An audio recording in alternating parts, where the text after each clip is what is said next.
নমস্কাৰ, মই আজি কি বনাম চাওঁ আহক। আমলেট ডিম তৰকাৰী।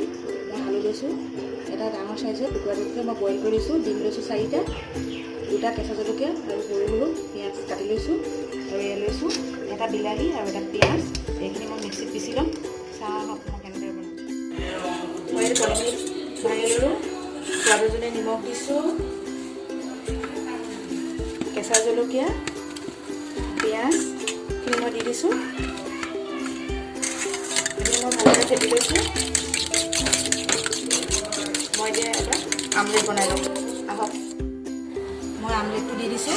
মই ডাঙৰকৈ দি দিছোঁ, তাৰপিছত মই কাটি লওঁ।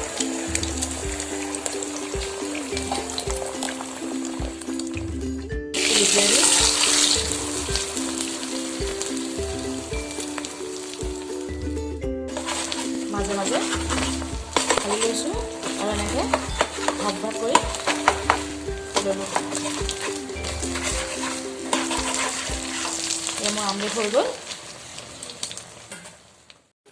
মই পেনত অকণমান তেল দিছোঁ।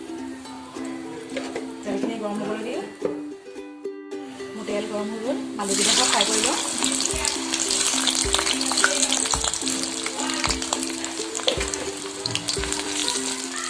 ভজা হৈ গ'ল, মই নমাই থওঁ।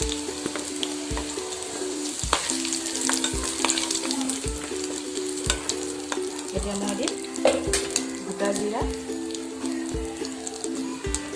তেজপাত, পিচি থোৱা পিঁয়াজ,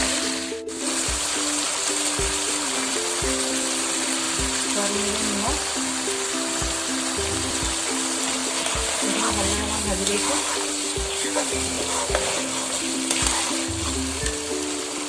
অকণমান বেছি গৰম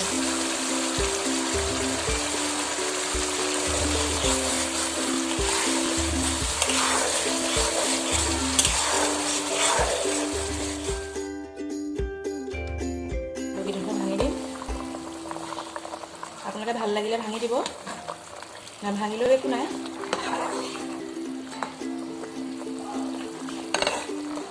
এতিয়া মই দি দিম আমলেট কেইডোখৰ।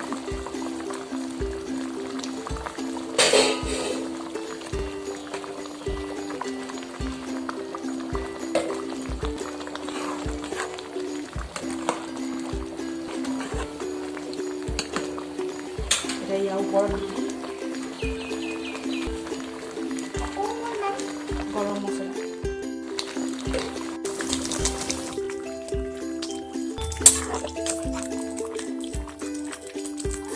এয়া মোৰ ডিম আমলেট আলু তৰকাৰী ৰেডি।